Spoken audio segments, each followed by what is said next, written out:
दोस्तों, जब से अमेरिकन प्रेसिडेंट डोनाल्ड ट्रंप ने भारत को F-35 देने की बात कही है, तब से भारत के सोशल नेटवर्किंग और डिफेंस सर्कल के अंदर काफ़ी सारे क्वेश्चंस और डिबेट चल रही है।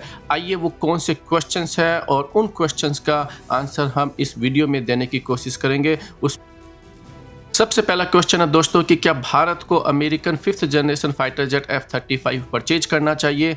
काफ़ी सारे डिफेंस एक्सपर्ट्स ये कहते हैं कि F-35 की बजाय एडिशनल राफाल जेट्स को परचेज करना चाहिए और या फिर हमें Su-57 या फिर मेक इन इंडिया के तहत AMCA के ऊपर अपना पूरा ध्यान और अपनी पूरी एनर्जी लगानी चाहिए। और काफ़ी सारे लोग दोस्तों इस बात के ऊपर भी डिबेट कर रहे हैं कि भारत जो प्रपोज्ड MMRCA या MRFA जो डील है, यानी कि मीडियम फाइटर जेट एयरक्राफ्ट की डील, उसको स्क्रैप करके डायरेक्टली F-35 या Su-57 परचेज कर लेने चाहिए। इनमें से भारत को क्या करना चाहिए, इन सारे मुद्दों के ऊपर दोस्तों इसी वीडियो में हम बात करने वाले हैं। लेकिन उससे पहले आपसे रिक्वेस्ट है कि आप हमारे चैनल को सब्सक्राइब कीजिए और हमारी वीडियो को लाइक और शेयर करना मत भूलिएगा। देखिए, अभी तक कभी भी अमेरिका ने भारत को F-35 का ऑफर नहीं दिया है। ये पहली बार हुआ है जब डोनाल्ड ट्रंप ने अपनी प्रेस कॉन्फ्रेंस के दौरान ये कहा कि अमेरिका F-35 भारत को देने के लिए तैयार है। दोस्तों, जो हमारे चैनल्स को देखते हैं या फिर और दूसरे चैनल्स को देखते हैं, हमें लगता है कि सब इन फाइटर जेट्स की कैपेबिलिटीज़ के बारे में जानते हैं और अब हम केवल मेन मुद्दों के ऊपर आते हैं, जिससे ये समझने की कोशिश करेंगे कि भारत के लिए कौन सी डील बेटर हो सकती है। सबसे पहले बात करते हैं कि भारत को फिफ्थ जनरेशन का फाइटर जेट क्यों चाहिए। इसको सबसे पहले समझने की कोशिश करते हैं। हमारी जो दो एडवर्सरीज हैं, चाइना और पाकिस्तान, दोनों ही फिफ्थ जनरेशन फाइटर जेट्स को इंडक्ट कर रहे हैं। चाइना के पास में ऑलरेडी 250 के आसपास फिफ्थ जनरेशन फाइटर जेट उसकी इन्वेंट्री में है और 2035 तक उसके पास में 1000 फिफ्थ जनरेशन फाइटर जेट उसकी इन्वेंट्री में होंगे। पाकिस्तान के पास में भी फिफ्थ जनरेशन फाइटर जेट 2028-29 तक इंडक्ट होने की संभावना है और चाइना अपने दूसरे फिफ्थ जनरेशन फाइटर जेट की टेस्टिंग स्टार्ट कर दी है। उसने अपने सिक्स्थ जनरेशन फाइटर जेट की भी टेस्टिंग स्टार्ट कर दी है। इसलिए भारत के पास में एक फिफ्थ जनरेशन फाइटर जेट होना बहुत ज़्यादा ज़रूरी है। चाइना के अलावा जिन दो कंट्रीज के पास में fifth generation fighter jet as of now available है, वो है अमेरिकन F-35 और रशिया का Su-57। और F-35 दुनिया का सबसे बढ़िया फिफ्थ जनरेशन फाइटर जेट है। अगर ये भारत को मिलता है तो भारत की एयरफोर्स का चाइनीज और पाकिस्तानी एयरफोर्स के ऊपर बहुत बड़ा एज हो जाएगा।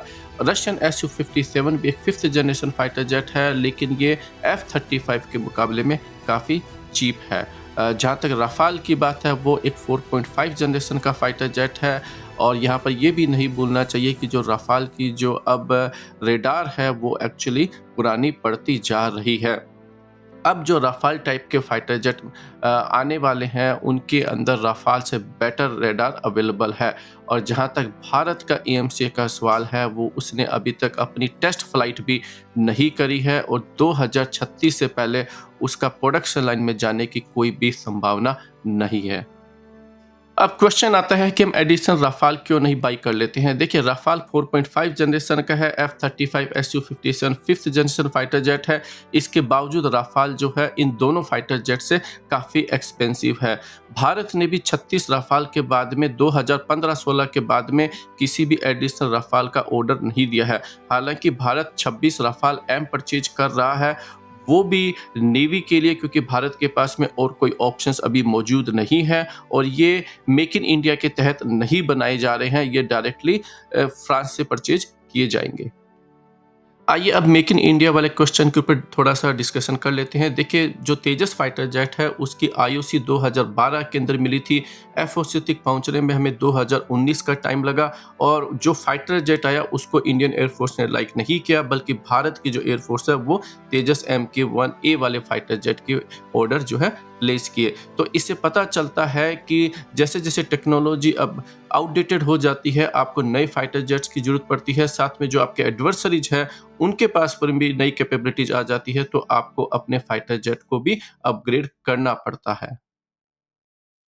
अमेरिका आपके साथ में F-35 को मेक इन इंडिया के तहत नहीं बनाएगा, क्योंकि कोई भी कंट्री इतनी एक्सपेंसिव और कॉम्प्लेक्स टेक्नोलॉजी को आपके साथ शेयर नहीं करने वाला है। आपको ये समझना पड़ेगा कि आपने अपने खुद के जो 5th जनरेशन फाइटर जेट है उसकी अभी तक टेस्टिंग भी स्टार्ट नहीं करी है।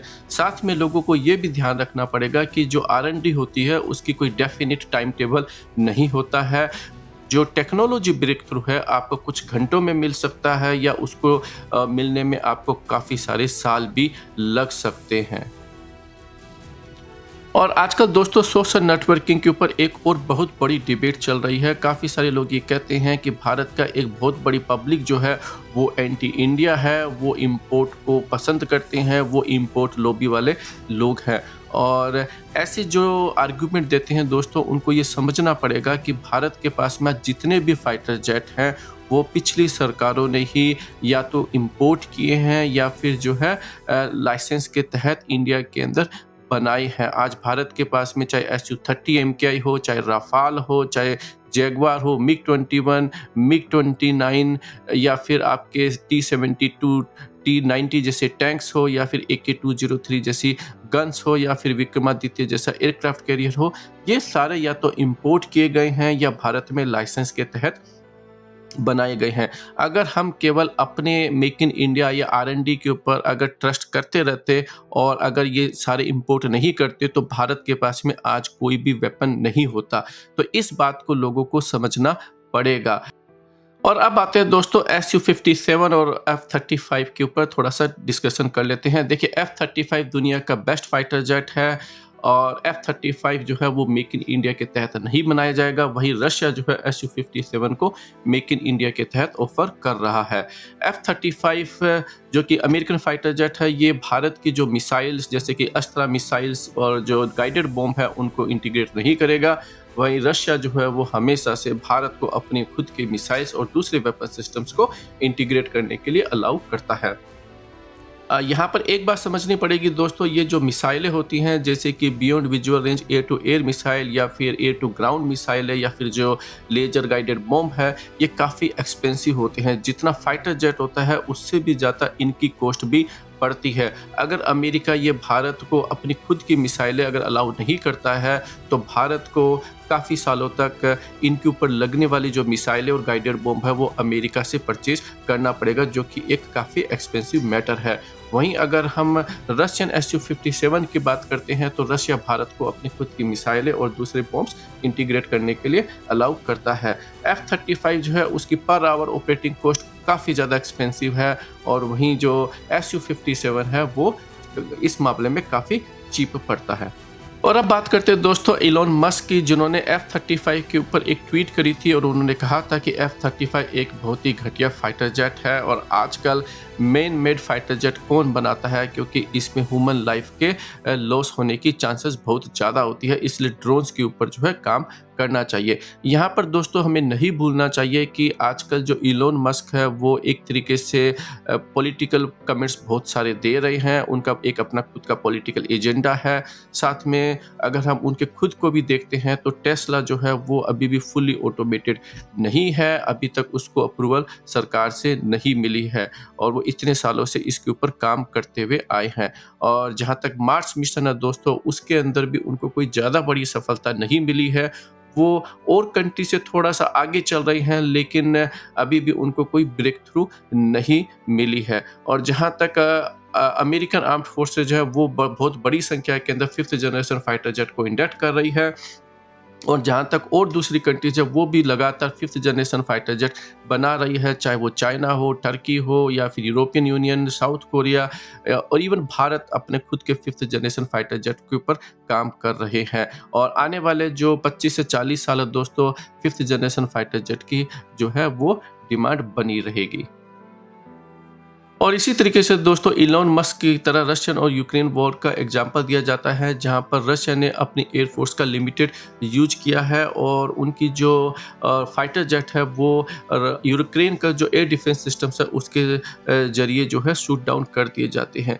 यहाँ पर आपको एक बात नहीं भूलनी चाहिए दोस्तों कि जो यूक्रेन है उसको पूरा यूरोप, जिसके अंदर इतनी सारी नेटो कंट्रीज है और खुद अमेरिका, उनको इतने सारे एयर डिफेंस सिस्टम्स उनको जो है वो प्रोवाइड कर रखे हैं। और किसी एक कंट्री को इतनी बड़ी संख्या के अंदर एयर डिफेंस सिस्टम्स मिलना वो जो है इंडिया या फिर चाइना के लिए पॉसिबल नहीं है, खास करके अगर हम इंडिया की बात करते हैं तो इसलिए ज़रूरी है दोस्तों कि ये जो पूरा जो डिबेट है इसको बहुत ही माइन्यूटली देखना चाहिए, क्योंकि हमें साथ में एक बात ये भी नहीं भूलनी चाहिए दोस्तों कि जहाँ पर यूक्रेन जो है उसकी जो डिफेंस कंपनी, जो उसका इंफ्रास्ट्रक्चर रशिया के तहत पूरी तरह जो है डिस्ट्रॉय कर दिया गया है, वहीं जो रशिया है उसके ऊपर ऐसा कोई भी डैमेज देखने को नहीं मिला है। और अब बात करते हैं दोस्तों अमेरिकन सैंक्शंस की। देखिए दोस्तों, काफ़ी सारे लोग इस बात पर डिबेट करते हैं कि अमेरिका कभी भी भारत के ऊपर सैंक्शंस लगा सकता है, जैसे कि उसे 1999 के अंदर न्यूक्लियर टेस्ट के बाद भी देखने को मिला था। और लेकिन दोस्तों फिर यहाँ पर ये नहीं भूलना चाहिए कि जब हम अमेरिका ने 2000 के आसपास जब भारत का जो जेट इंजन है उसके को डेवलपमेंट के लिए भारत को अमेरिका से जो है वो हटा दिया था और उसके ऊपर सैंक्शंस लगा दिए थे, फिर से भारत की जो सरकारें हैं उन्होंने जीई को ही, जो कि एक अमेरिकन जेट इंजन कंपनी है, उसको ही अपने तेजस MK1, तेजस MK2 और AMC फाइटर जेट के लिए चुना। फिर ये समझ से परे है,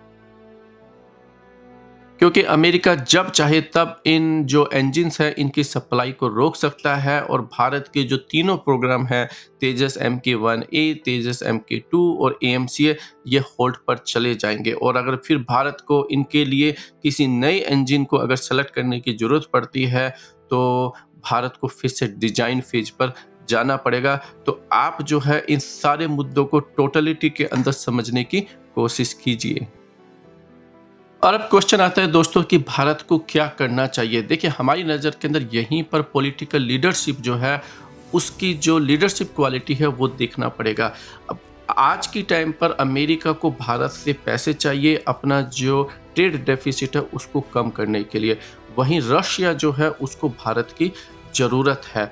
और ऐसी सिचुएशन के अंदर भारत 5 स्क्वाड्रन के आसपास F-35 अमेरिका से परचेज कर सकता है बिना टाइम गवाए, और 5 स्क्वाड्रन जो है Su-57 को मेक इन इंडिया के तहत बना सकता है, जिससे कि भारत की जो गिरती हुई जो स्क्वाड्रन है उसको कम किया जा सके। और भारत को जो MMRC की जो डील है, राफाल की डील, उसको स्क्रैप कर देना चाहिए, क्योंकि आपको राफाल से बेटर फाइटर जेट रशिया और अमेरिका से चीपर प्राइस पर मिल रहे हैं। और साथ में ये भी नहीं भूलना चाहिए कि अगर आप ये क्लेम करते हैं कि भारत अपने तेजस MK2 को 2028-30 तक डेवलप कर लेगा, तो फिर राफाल जेट को ऑर्डर करने का कोई भी रीजन नहीं है, क्योंकि भारत अपने आप ही छोटा फाइटर जेट तेजस MK1 को ऑलरेडी बना रहा है। तेजस MK2 को अगले 5 से 7 सालों में होपफुली डिलीवर करना स्टार्ट कर देगा, और उसके बाद भी अपने AMCA को 2036 से डिलीवर करना स्टार्ट कर देगा। तो हमें लगता है कि भारत को इसी स्ट्रेटजी के ऊपर काम करना चाहिए। आप बताइए आपकी ओपिनियन क्या है, और आपसे फिर रिक्वेस्ट है कि प्लीज़ दोस्तों हमारे चैनल को सब्सक्राइब कीजिए और इस वीडियो को ज़्यादा से ज़्यादा अपने फ्रेंड्स के साथ में फेसबुक और व्हाट्सएप के ऊपर शेयर कीजिए।